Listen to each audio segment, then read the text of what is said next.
Hello दोस्तों, स्वागत है आपका। दोस्तों, इस वीडियो में हम कालका पब्लिक स्कूल का पीरियोडिक टेस्ट है वो करेंगे। तो देखिए दोस्तों, वीडियो की शुरुआत करते हैं। मेरा नाम है मनीष भारद्वाज। तो ये देखिए, ये हमने यहां पे लिया है रेड कलर का पेन, और ये देखिए केपीएस लिखा हुआ है यहां पे। केपीएस ये है कालका पब्लिक स्कूल। कालका पब्लिक स्कूल का ये पेपर है। ये कोड लिखा हुआ है इसका कि पीरियोडिक टेस्ट है। ये पहला टेस्ट है, ये 2024-2025 का सेशन है। और इसमें देखिए मैक्रो इकोनॉमिक्स भी पूछा गया है, इंडियन इकोनॉमिक डेवलपमेंट भी पूछा गया है। और क्वेश्चंस यहां पे दे रखे हैं। 1 घंटे का टेस्ट है ये, और 25 मार्क्स का टेस्ट ये है। चलिए आगे चलते हैं। अब ये कह रहा है सेक्शन 1 मैक्रो इकोनॉमिक्स। पहले मैक्रो इकोनॉमिक्स के क्वेश्चन पूछे गए हैं। एमसीक्यू है, कह रहा है for a closed economy with no foreign trade which one of the following is correct। मतलब क्लोज इकोनॉमी है, इसका मतलब कोई फॉरेन ट्रेड नहीं है इसके अंदर। तो अब इसमें से क्या सही होगा? देखो, अगर फॉरेन ट्रेड नहीं हो रहा है इसका मतलब क्लोज इकोनॉमी है, इसका मतलब विदेशों से कोई संपर्क नहीं है। और अगर विदेशों से संपर्क नहीं है तो डोमेस्टिक इनकम नेशनल इनकम के बराबर होगी। तो इसका आंसर हो जाएगा ए, जिसमें ये जो डोमेस्टिक इनकम है ये नेशनल इनकम के बराबर होगी। चलिए आगे चलते हैं। क्वेश्चन 2 कह रहा है if LRR is 20% and initial deposit is 5,000 the total deposit will be. ये बैंकिंग चैप्टर का क्वेश्चन है, ठीक है। बैंकिंग चैप्टर का क्वेश्चन है ये, और इसमें क्रेडिट क्रिएशन के फंक्शन के बारे में पूछा गया है। तो देखिए कैसे निकालते हैं, इसको पहले निकालना सीख लेते हैं। Total deposit TD, total deposit equals to ID initial deposit into 1/LRR। ये होता है formula. Equals to initial deposit आपको दिया हुआ है 5,000, ये 5,000 आपको इनिशियल डिपॉजिट दिया हुआ है। तो यहां लिख देंगे 5,000 इंटू 1/LRR आपको दिया हुआ है, ये रहा LRR 20%। 20 और अपॉन में 100 क्योंकि परसेंटेज है। अब 100 पलट के ऊपर जाएगा तो ये हो जाएगा 5,000 इंटू 100/20। ठीक है, 21 जा 20, 5 जा 100। ठीक है, और ये 5 को 5 से इंटू करेंगे तो 25,000 आ जाएगा इसका आंसर।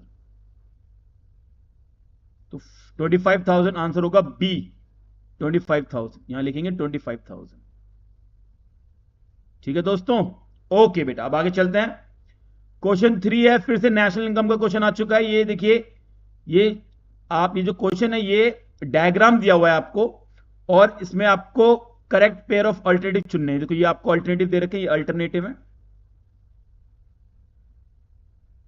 अल्टरनेटिव है ये आपको इसमें से चूज करना है आपको कि ये होगा, ये होगा, ये होगा आंसर। देखिए जनरेशन फेज, जनरेशन फेज दिया हुआ है, डिस्पोजिशन फेज दिया हुआ है, और एक तीसरा फेज बताओ कौन सा होता है।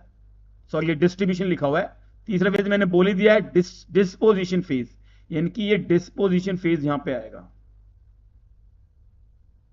प्रोडक्शन फेज तो जनरेशन फेज हो ही गया है, प्रोडक्शन फेज जनरेशन फेज हो ही गया है, डेवलपमेंट फेज ऐसा कुछ होता नहीं है। तो डिस्पोजिशन फेज आएगा यहां पे, और आउटपुट आएगा ऊपर, नेशनल आउटपुट यहां पे आएगा आउटपुट, और यहां पे आएगा डिस्पोजिशन फेज। डिस्पोजिशन का मतलब होता है खरीदना या बेचना। दरअसल बेचना मानो इसको, यानी कि खर्च करना। तो ये वाला जो फेज होता है थर्ड फेज, इसके अंदर हाउस होल्ड पैसा स्पेंड करते हैं on the purchase of goods and services. तो इसका आंसर हो जाएगा सी। ठीक है जी, ओके बेटा। बेटा कोई भी दिक्कत हो तो आप ना पूछ सकते हो कमेंट बॉक्स में, मैं थोड़ा जल्दी जल्दी कराऊंगा, काफी बड़ा पेपर है। क्वेश्चन नंबर 4 देखिए, तो पूरा आ भी नहीं रहा, स्क्रीन में भी नहीं आ रहा। ठीक है, कोई बात नहीं। देखिए इसमें आपको निकालना क्या है, ग्रॉस डोमेस्टिक प्रोडक्ट निकालना है मार्केट प्राइस पर, एक्सपेंडिचर मेथड से निकालना है। ठीक है, तो देखिए पूरा तो इसमें आ भी नहीं रहा, लेकिन फिर भी मैं इसको करा देता हूं आपको। तो यहां पे लिखते हैं हम GDP MP, GDP MP expenditure method से निकलता है। और private final consumption expenditure plus, formula लिख रहे हैं बेटा इसका, government final consumption expenditure plus gross fixed capital formation plus change in stock, change in stock plus net export, net export, ये इसका फॉर्मूला होता है। कितना सिंपल है, बस इसी फॉर्मूले में चीजों को पुट करना है। तो प्राइवेट फाइनल कंजप्शन एक्सपेंडिचर आपको नंबर 1 पे दिया हुआ है 9800, 9800 plus government final consumption expenditure number 2 पे दिया हुआ है 12,000, फिर है ग्रॉस फिक्स कैपिटल फॉर्मेशन, देखिए ये नीचे दिया हुआ है आपको, ये देखिए ये नीचे दिया हुआ है, ये रहा gross domestic fix capital formation, तो ये आ जाएगा 875, 875 प्लस चेंज इन स्टॉक भी इसके साथ आएगा, क्योंकि यार डोमेस्टिक लिखा हुआ है तो डोमेस्टिक के साथ चेंज इन स्टॉक भी आता है, वो आता ही आता है, चेंज डोमेस्टिक के साथ जरूर आता है, ये फिक्स के साथ आता है बेटा, फिक्स के साथ आता है ये, ठीक है, फिक्स के साथ आता है, डोमेस्टिक तो होगा ही होगा, फिक्स के साथ जरूर आएगा वो। तो यहां चेंज स्टॉक लिखेंगे 275, 275 प्लस नेट एक्सपोर्ट, ये देखिए नंबर 6 पे दिया हुआ नेट एक्सपोर्ट -90, -90, बस हो गया ही। बाकी चीजें जो दी है उनका कोई काम नहीं है, कंजप्शन ऑफ फिक्स कैपिटल का कोई काम नहीं है, net factor income from abroad का कोई काम नहीं है, इनका कोई काम नहीं। ठीक है जी, चलिए तो जरा इसको ऐड करके देखते हैं कितना आएगा, ऐड करते हैं 9800 प्लस 12,000 प्लस 875, 875 प्लस 275 प्लस 275 और -90, -90, तो 22,860, 22,860, तो ये आ जाएगा, ये आंसर इसका 22,860 रुपए। ठीक है जी, तो बेटा ये आपका हो गया। और ये देखिए आपको रुपीज करोड़ में दिया हुआ है, आपको अमाउंट रुपीज करोड़ में दिया हुआ है, तो आपको यहां पे रुपीज और करोड़ भी लगाना पड़ेगा, वरना आपके मार्क्स कट जाएंगे, ये बात ध्यान रखनी है आपको, मार्क्स कट जाएंगे अगर आपने रुपीज करोड़ नहीं लगाया तो ये आपका आंसर हो गया है। ये बड़ा अजीब सा हो गया, इसको मिटा देते हैं, दोबारा करते हैं। तो GDP MP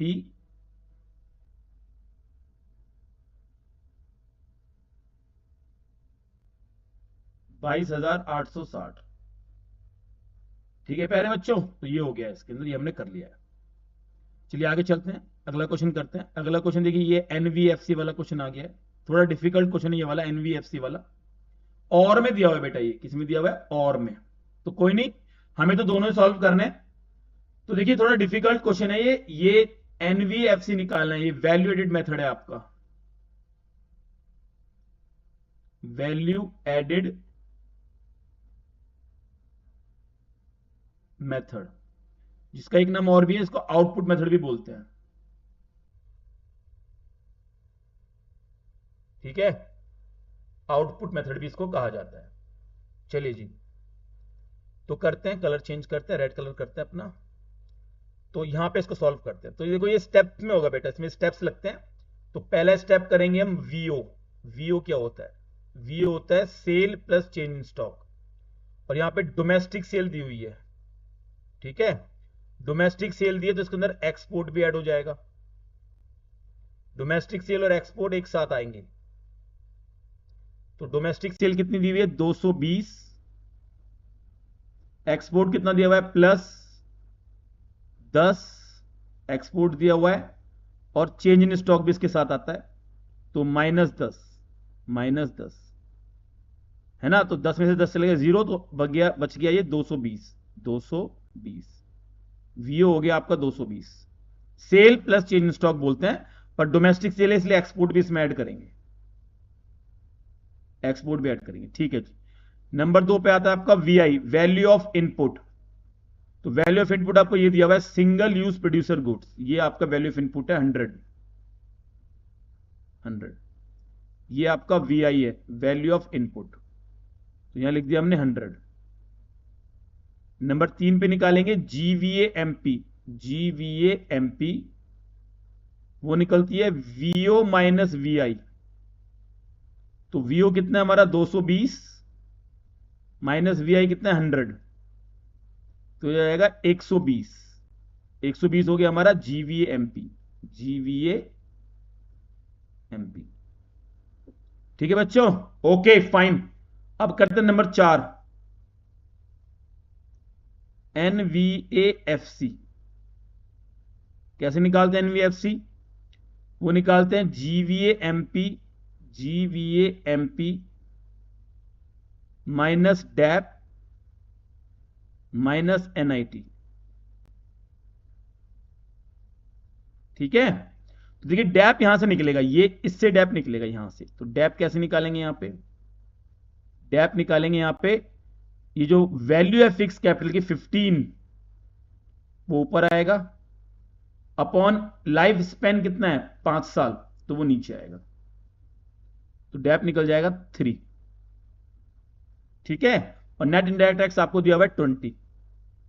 तो ये यहां पे कर दे इसको, हाँ यहां कर देते हैं। NVFC equals to 120 minus dep कितना है 3 माइनस 20 कितना है हमारा नेट इनडायरेक्ट टैक्स। तो कितना हो जाएगा ये? देखो 20 में से 20 गया 100, और 100 में से 3 गया 97। ये हो गया इसका आंसर।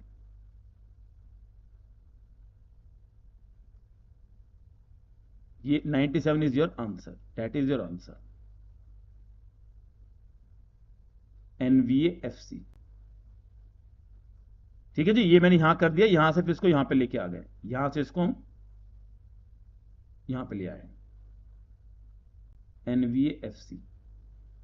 ठीक है प्यारे बच्चों, ओके, तो ये हमारा आंसर आ चुका है। कोई भी डाउट हो, कोई दिक्कत हो बेटा आप पूछ सकते हो, कभी भी कमेंट बॉक्स में पूछ सकते हो आप कुछ भी। चलिए आगे चलते हैं, क्वेश्चन नंबर 5 देखते हैं। क्वेश्चन नंबर 5 क्या कह रहा है?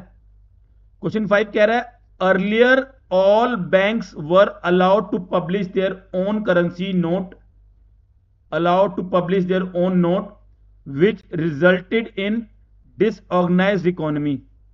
पहले सभी बैंकों को अधिकार था कि वो नोट छाप सकें, जिससे इकोनॉमी डिसऑर्गेनाइज हो जाती थी।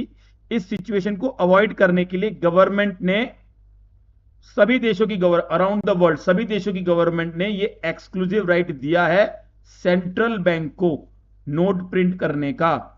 तो आपको आइडेंटिफाई करना है और एक्सप्लेन करना है function of central bank which is being highlighted in the above statement। तो कौन से फंक्शन की बात की गई है यहां पर? तो भाई यहां पे जो आरबीआई का मेन फंक्शन है करेंसी अथॉरिटी, उसकी बात की गई है, करेंसी अथॉरिटी, इसकी बात की गई है। इसका एक नाम और भी है, इसको बैंक ऑफ इश्यू भी कहा जाता है, बैंक ऑफ इश्यू। ठीक है, ये फंक्शन है। इस फंक्शन को एक्सप्लेन कर देना है कि भैया नोट छापने का एकमात्र अधिकार आरबीआई के पास है। आरबीआई जो है वो 2 रुपए के नोट से लेके 500 रुपए के नोट को छापता है, आरबीआई के गवर्नर के साइन होते हैं, बस इसको एक्सप्लेन करना है। तो ये करेंसी अथॉरिटी वाला फंक्शन हो गया हमारा। ओके, अब देखो और वाला क्वेश्चन करते हैं। कह रहा है the Reserve Bank of India is planning to increase the money supply in economy. Money supply को इंक्रीज करना है। Explain any 2 quantitative tools which RBI would use to achieve this objective। Quantitative tools लिखने, यहां पे मैं लिख रहा हूं क्वांटिटेटिव टूल्स, क्वांटिटेटिव टूल्स, इनके बारे में लिखना है बेटा, क्वांटिटेटिव टूल्स के बारे में लिखना है। तो बेटा बहुत सारे होते हैं, कोई भी 2 एक्सप्लेन कर दो। बैंक रेट, बैंक रेट होता है। नंबर 2 रेपो रेट होता है, ये रेपो रेट होता है। तीसरा रिवर्स रेपो रेट होता है।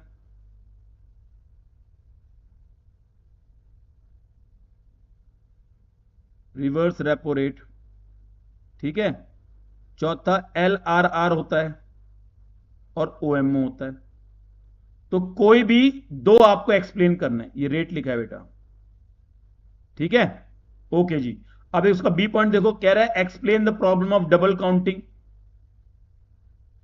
डबल काउंटिंग की प्रॉब्लम को एक्सप्लेन करना है, डबल काउंटिंग की प्रॉब्लम। तो ये मैंने भी कराई हुई है, अगर आप चाहें तो चैनल पे जाके देख सकते हैं। मैंने बहुत डिटेल में डबल काउंटिंग की प्रॉब्लम कराई है। ये आउटपुट मेथड यानी कि वैल्यू एडिड मेथड की प्रॉब्लम है, वैल्यू एडिड मेथड की प्रॉब्लम है ये, ठीक है। चलिए सेक्शन बी कर रहे हैं बेटा। सेक्शन बी आ गया है इंडियन इकोनॉमिक डेवलपमेंट। ये देखिए इंडियन इकोनॉमिक डेवलपमेंट हमारे सामने आ चुका है। तो अब इसको सॉल्व करेंगे इंडियन इकोनॉमिक डेवलपमेंट में। तो पहला क्वेश्चन कह रहा है कॉलम 1 में कॉलम 2 में कुछ फैक्ट्स दिए हुए हैं, उनको करेक्ट पेयर बनाना है, और नीचे आपको अल्टरनेटिव भी दिए हुए हैं इसके। तो इस बच्चे ने ट्राई भी किया बनाने का, तो हम थोड़ा सही से बना लेते हैं। कोटा, कोटा सबसे पहले देखो सबसे सिंपल है वो ग्रीन रेवोल्यूशन। ग्रीन रेवोल्यूशन का संबंध एचवाईवी सीट से है, तो ये हो गया ये। तो डी का ऑप्शन सेकंड होगा। तो देखो डी का ऑप्शन सेकंड यहां पे भी दिया हुआ है, यहां पे भी दिया हुआ है, यहां पे भी दिया हुआ है, तो ये तो आंसर हो नहीं सकता, ठीक है। अब देखो लैंड सीलिंग जो था वो लैंड रिफॉर्म के अंदर आता है, और लैंड रिफॉर्म एक इंस्टीट्यूशनल रिफॉर्म्स थे, तो ये क्या हो जाएगा, इनकी सी का ऑप्शन 4 होगा। सी का ऑप्शन 4 यहां दिया हुआ है, तो यही आंसर होगा, ए आंसर, सी आंसर होगा इसका। सी का ऑप्शन 4 दिया हुआ है, यहां तो नहीं दिया हुआ, यहां पे भी नहीं दिया हुआ। और अगर आप और करना चाहें तो आप देख लीजिए कि कोटा जो है वो क्वांटिटेटिव रिस्ट्रिक्शंस है, कोटा एक रिस्ट्रिक्शंस है, और इक्वलिटी के अंदर इंक्लूसिव ग्रोथ चाह रहे थे। इंक्लूसिव ग्रोथ का मतलब सभी लोगों का विकास हो, इक्विटी तभी तो आएगी जब सब लोगों का विकास होगा, ठीक है जी। तो आंसर हो जाएगा इसका सी। इस तरीके से आप कर सकते हैं। अब बेटा आगे चलते हैं। ये देखिए क्वेश्चन रीजनलाइजेशन वाला क्वेश्चन आ चुका है बेटा, क्वेश्चन 7 कह रहा है India became an exporter of primary product and importer of finish consumer and capital goods produce in Britain. तो ये फॉरेन ट्रेड से रिलेटेड है, ये on the eve of independence. तो ये बात बिल्कुल सही कह रहा है। इंडिया जो था एक्सपोर्टर ऑफ प्राइमरी गुड था और इंपोर्टर ऑफ फिनिश गुड्स था, ये बात तो सही कह रहा है। रीजन कह रहा है restrictive policies of commodity production trade and tariff pursued by the colonial government adversely affected the structure, composition and volume of India's foreign trade। तो ये बात भी सही कह रहा है कि इंडिया के फॉरेन ट्रेड को बिल्कुल चेंज कर दिया था ब्रिटिश गवर्नमेंट की पॉलिसीज ने। दोनों बातें सही कह रहा है, पर क्या दोनों का लिंक है? अगर दोनों बातें सही कह रहा है तो आंसर सी भी नहीं होगा और आंसर डी भी नहीं होगा, क्योंकि इनके अंदर एक फॉल्स दिया हुआ है आपको। तो अब आंसर ए और बी में से एक होगा। तो क्या तरीका बताया था मैंने इसका? मैंने बताया था कि आपको बिकॉज लगा के देखना है, यहां पर बिकॉज लगा के देखना है। तो अगर आप बिकॉज लगा के देखें तो इन दोनों में लिंक स्थापित हो रहा है, एक लिंक बन रहा है कि इंडिया प्राइमरी गुड का एक्सपोर्टर था, इंपोर्टर था फिनिश गुड्स का, क्योंकि ब्रिटिशर्स ने भारत के फॉरेन ट्रेड के स्ट्रक्चर को, कंपोजिशन को, वॉल्यूम को पूरी तरीके से चेंज कर दिया था अपनी पॉलिसी के द्वारा। तो इसका आंसर होगा ए, ए इसका आंसर होगा, कि बिल्कुल इसका रीजन है वो, ठीक है। चलिए आगे चलते हैं। अगला क्वेश्चन देखिए बच्चे ने खुद भी किया हुआ है। कौन सी कमेटी थी जो सेटअप हुई थी for the development and promotion of small scale industry? तो यस, वो कार्व कमेटी थी। बच्चे का सही है। कार्व कमेटी को ही बोलते हैं village and small scale industry committee,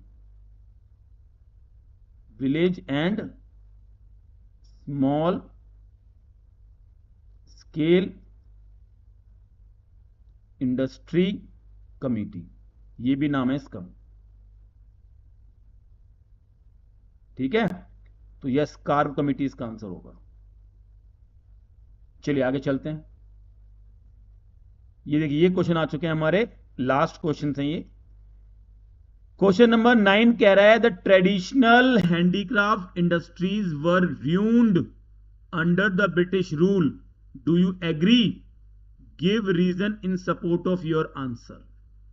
तो इसका आंसर हम यहां करेंगे, आंसर 9 यहां करेंगे।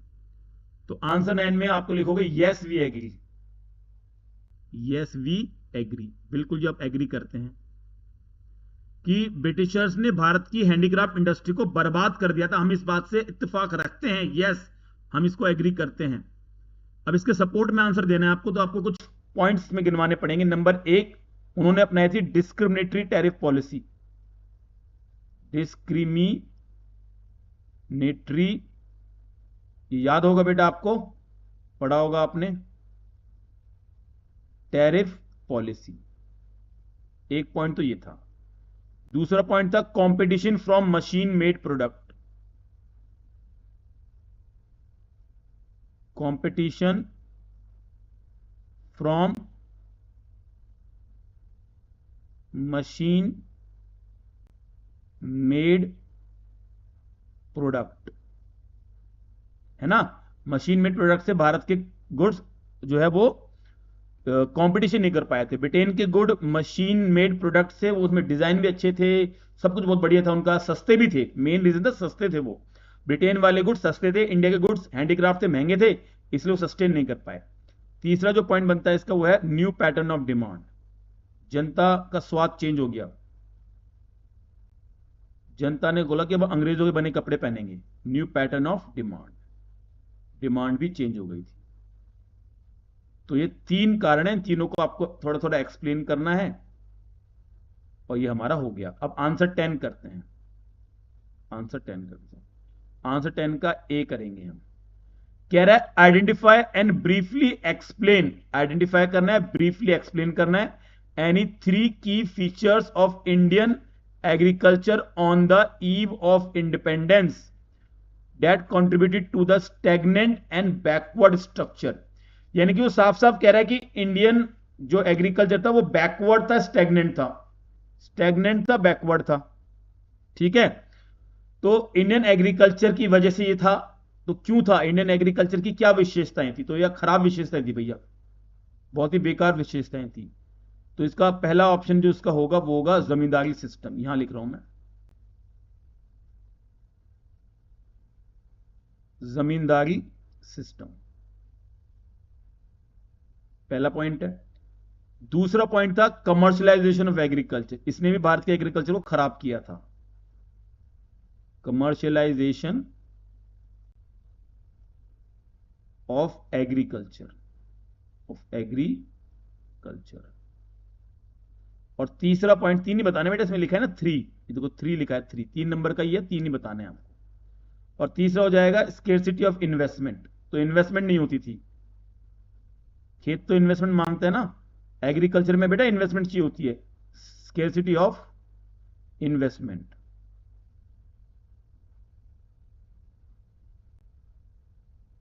टेन का ए हमने कर लिया है, ठीक है। अब 10 का बी देखो, ये ए हमने कर लिया, बी देखो। कह रहा है under the IPR 1956 1956 private sector were kept under state control through system of licensing. In the light of above statement highlight the key features of IPR 1956। तो देखो बी हम यहां पे कर रहे हैं, तो 3 फीचर्स ऑफ आईपीआर 1956, ठीक है। तो 3 फीचर कर रहे हैं। तो पहला जो फीचर था वो तो था कि classification of industry, classification of industry.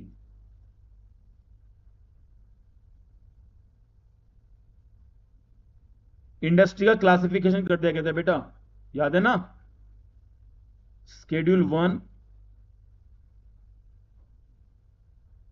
Schedule 2 और शेड्यूल 3 में 3 क्लासिफिकेशन होता है इंडस्ट्री का। क्लासिफिकेशन ऑफ इंडस्ट्री पहला पॉइंट है। दूसरा पॉइंट है licence, licence for private sector, licence for private sector, private sector के लाइसेंस लेना जरूरी था। और तीसरा था promotion of SSI, promotion of small scale industry, small scale industry लिखा बेटा, ये शायद आपको दिख ना रहा हो क्योंकि मेरे पीछे छुप गया होगा, ये थोड़ा ऊपर कर देते हैं, ठीक है। क्लासिफिकेशन ऑफ इंडस्ट्री था शेड्यूल 1, शेड्यूल 2, शेड्यूल 3, और लाइसेंस फॉर प्राइवेट सेक्टर था, और promotion of small scale industry, ये था classification of industry, licence for private sector और promotion of small scale industry. तो बेटा ये मैंने आपको करा दिया है एक पीरियोडिक टेस्ट, इससे जरूर आपको हेल्प मिलेगी, आपको पता लगेगा कि क्वेश्चन कैसे आते हैं, कैसे उनका आंसर करना होता है। ठीक है, तो अगर आपको ये वीडियो पसंद आई हो तो भैया वीडियो को लाइक कर देना। अगर आपके किसी दोस्त को ये काम आ सकती है या किसी रिश्तेदार को काम आ सकती है तो उसको फॉरवर्ड कर देना, शेयर कर देना, और अगर चैनल पे नए हैं तो चैनल को सब्सक्राइब कर लेना। थैंक यू सो मच, नमस्ते।